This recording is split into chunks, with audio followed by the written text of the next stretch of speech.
शांति। आज बाबा की 20-2-2025 की साकार मुरली के महावाक्य हैं। मुरली का सार है, अब विकारों का दान दो तो ग्रहण उतर जाए और यह तमो प्रधान दुनिया सतो प्रधान बने। प्रश्न है, तुम बच्चों को किस बात से कभी भी तंग नहीं होना चाहिए? उत्तर है, तुम्हें अपनी लाइफ जीवन से कभी भी तंग नहीं होना चाहिए, क्योंकि यह हीरे जैसा जन्म गाया है। इनकी संभाल भी करनी है। तंदुरुस्त होंगे तो नॉलेज सुनते रहेंगे। यहाँ जितना दिन जिएंगे कमाई होती रहेगी, हिसाब किताब चुकतू होता रहेगा। गीत है ओम नमो शिवाय। ओम शांति। आज गुरुवार है। तुम बच्चे कहेंगे सतगुरुवार, क्योंकि सत्युग की स्थापना करने वाला भी है। सत्यनारायण की कथा भी सुनाते हैं प्रैक्टिकल में। नर से नारायण बनते हैं, गाया भी जाता है सर्व का सद्गति दाता, फिर वृक्षपति भी है। यह मनुष्य सृष्टि का झाड़ है, जिसको कल्प वृक्ष कहते हैं। कल्प कल्प अर्थात 5000 वर्ष बाद फिर हूबहू रिपीट होता है। झाड़ भी रिपीट होता है। फूल 6 मास निकलते हैं, फिर माली लोग जड़ निकाल कर रख देते हैं, फिर लगाते हैं तो फूल निकलने लग पड़ते हैं। अब यह तो बच्चे जानते हैं। बाप की जयंती भी आधा कल्प मनाते हैं, आधा कल्प भूल जाते हैं। भक्ति मार्ग में आधा कल्प याद करते हैं। बाबा कब आकर के गार्डन ऑफ फ्लावर्स स्थापन करेंगे? दशाएं तो बहुत होती है ना। बृहस्पति की दशा भी है, उतरती कला की भी दशाएं होती हैं। इस समय भारत पर राहु का ग्रहण बैठा हुआ है। चंद्रमा को भी जब ग्रहण लगता है तो पुकारते हैं, दे दान तो छूटे ग्रहण। अब बाप भी कहते हैं, यह 5 विकारों का दान दे दो तो ग्रहण छूटे। अभी सारी सृष्टि पर ग्रहण लगा हुआ है, 5 तत्वों पर भी ग्रहण लगा हुआ है, क्योंकि तमो प्रधान है। हर चीज़ नई फिर पुरानी जरूर होती है। नई को सतो प्रधान, पुरानी को तमो प्रधान कहते हैं। छोटे बच्चे को भी सतो प्रधान महात्मा से भी ऊंच गिना जाता है, क्योंकि उनमें 5 विकार नहीं रहते। भक्ति तो सन्यासी भी छोटेपन में करते हैं। जैसे राम तीर्थ श्री कृष्ण का पुजारी था, फिर जब सन्यास लिया तो पूजा खलास।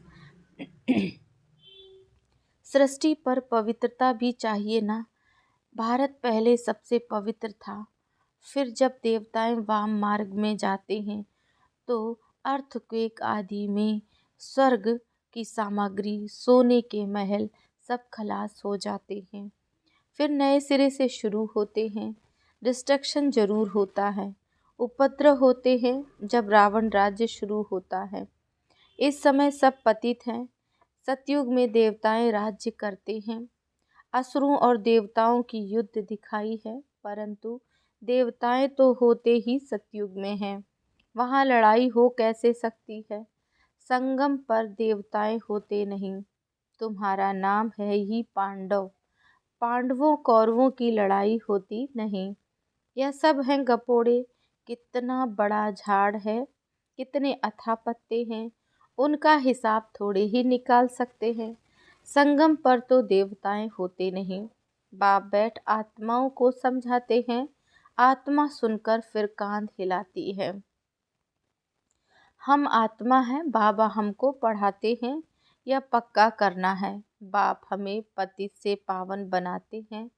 आत्मा में ही अच्छे बुरे संस्कार होते हैं ना। आत्मा ऑर्गन्स द्वारा कहती है, हमको बाबा पढ़ाते हैं। बाप कहते हैं हमको भी ऑर्गन्स चाहिए जिससे समझाऊं। आत्मा तो आत्मा को खुशी होती है। बाबा हर 5000 वर्ष बाद आते हैं हमको सुनाने। तुम तो सामने बैठे हो ना, मधुबन की ही महिमा है। आत्माओं का बाप तो वह है ना, सब उनको बुलाते हैं। तुमको यहाँ सम्मुख बैठने में मज़ा आता है, परंतु यहाँ सब तो रह नहीं सकते। अपनी कारोबार सर्विस आदि को भी देखना है। आत्माएं सागर के पास आती हैं, धारण कर फिर जाए औरों को सुनाना है। नहीं तो औरों का कल्याण कैसे करेंगे। योगी और ज्ञानी तो आत्मा को शौक रहता है हम जाकर औरों को भी समझाएं।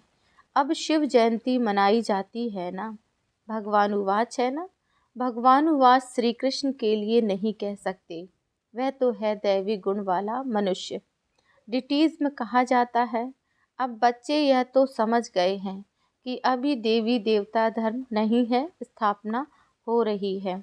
तुम ऐसे नहीं कहेंगे कि हम अभी देवी देवता धर्म के हैं।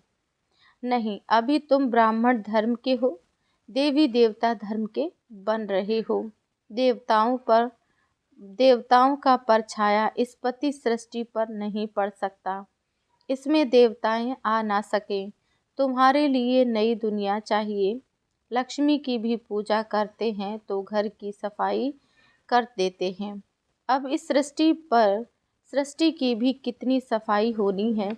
सारी पुरानी दुनिया ही खत्म हो जानी है। लक्ष्मी से मनुष्य धन ही मांगते हैं। लक्ष्मी बड़ी, यह जगत अम्बा बड़ा। अम्बा के मंदिर भी बहुत हैं, मनुष्यों को कुछ भी पता नहीं है। तुम समझते हो लक्ष्मी तो स्वर्ग की मालिक, और जगत अम्बा जिसको सरस्वती भी कहते हैं वही जगत अम्बा फिर यह लक्ष्मी बनती है। तुम्हारी महिमा है सरस्वती जगत अम्बा, उनसे क्या मिलता है। सृष्टि की बादशाही, वहाँ तुम धनवान बनते हो।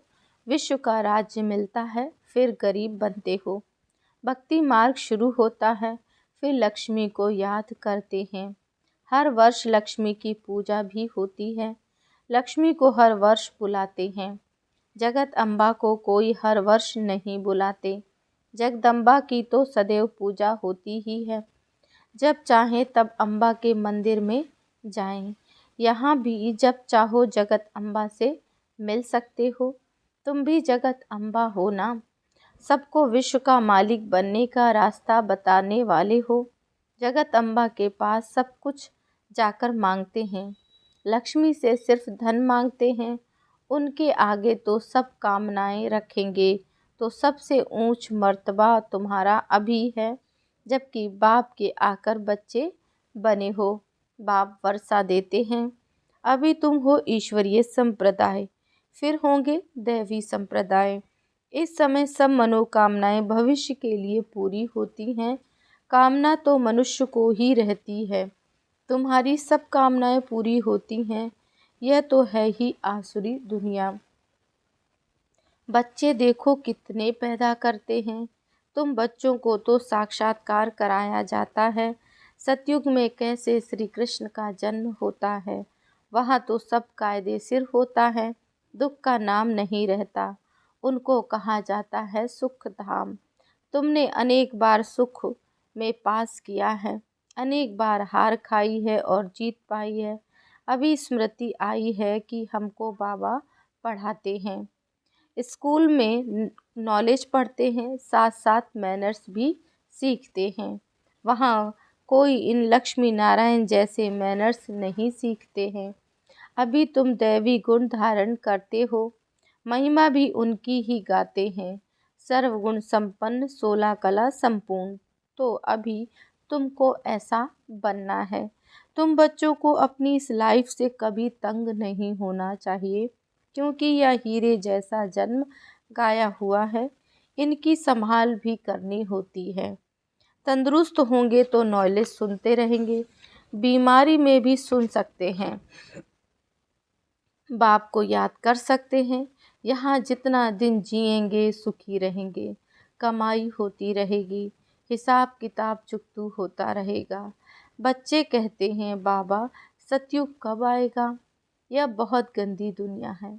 बाप कहते हैं अरे पहले कर्मातीत अवस्था तो बनाओ, जितना हो सके पुरुषार्थ करते रहो। बच्चों को सिखलाना चाहिए कि शिव बाबा को याद करो। यह है अव्यभिचारी याद। एक शिव की भक्ति करना, वह है अव्यभिचारी भक्ति। सतो प्रधान भक्ति, फिर देवी देवताओं को याद करना, यह है सतो भक्ति। बाप कहते हैं उठते बैठते मुझ बाप को याद करो, बच्चे ही बुलाते हैं। हे पतित पावन, हे लिबरेटर गाइड, यह आत्मा ने कहा ना। बच्चे याद करते हैं, बाप अभी स्मृति दिलाते हैं। तुम याद करते आए हो, दुख हरता सुख करता आओ। आकर हमें दुखों से छुड़ाओ, लिबरेट करो, शांति धाम में ले जाओ। बाप कहते हैं तुमको शांति धाम में ले जाऊंगा, फिर सुख धाम में तुमको साथ नहीं देता हूँ। अभी ही देता हूँ, सभी आत्माओं को घर ले जाता हूँ। अभी पढ़ाने का साथ है, फिर वापस घर ले जाने का साथ है। बस मैं अपना परिचय तुम बच्चों को अच्छी रीति बैठ सुनाता हूँ। जैसे जैसे जो पुरुषार्थ करेंगे उस अनुसार फिर वहाँ प्रारब्ध पाएंगे। समझ तो बहुत बाप देते हैं, जितना हो सके मुझे याद करो तो विकर्म विनाश होंगे और उड़ने के पंख मिल जाएंगे। आत्मा को कोई ऐसे पंख नहीं है, आत्मा तो एक छोटी बिंदी है।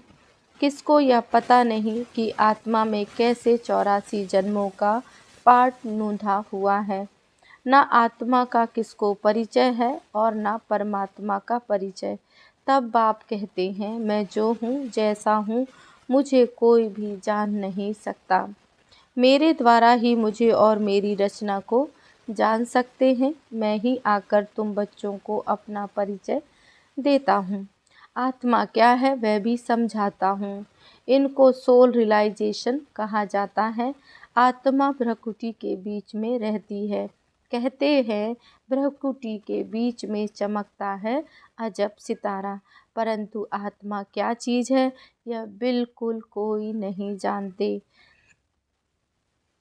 जब कोई कहते हैं कि आत्मा का साक्षात्कार हो तो उन्हें समझाओ कि तुम तो कहते हो प्रकृति के बीच स्टार है, स्टार को क्या देखेंगे। टीका भी स्टार का ही देते हैं, चंद्रमा में भी स्टार दिखाते हैं, वास्तव में आत्मा है स्टार।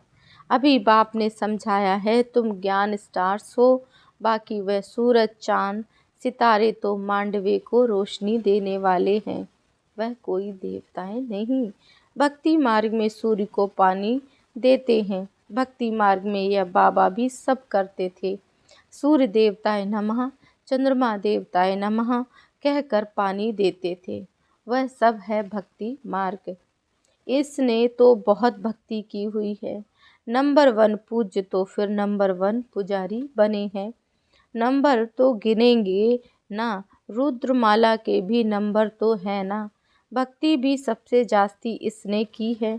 अब बाप कहते हैं छोटे बड़े सबकी वानप्रस्थ अवस्था है। अभी मैं सबको ले जाऊंगा, फिर यहाँ आएंगे ही नहीं। बाकी शास्त्रों में जो दिखाते हैं प्रलय हुई, जलमयी हो गई, फिर पीपल के पत्ते पर श्री कृष्ण आया। बाप समझाते हैं सागर की कोई बात नहीं, वहाँ तो गर्भ महल है जहाँ बच्चे बहुत सुख में रहते हैं। यहाँ गर्भ जेल कहा जाता है। पापों की भोगना भी गर्भ में मिलती है। फिर भी बाप कहते हैं मन मना भव मुझे याद करो। प्रदर्शनी में कोई पूछते हैं सीढ़ी में और कोई धर्म क्यों नहीं दिखाए, बोलो औरों के 84 जन्म तो हैं ही नहीं, बस सब धर्म झाड़ में दिखाए हैं।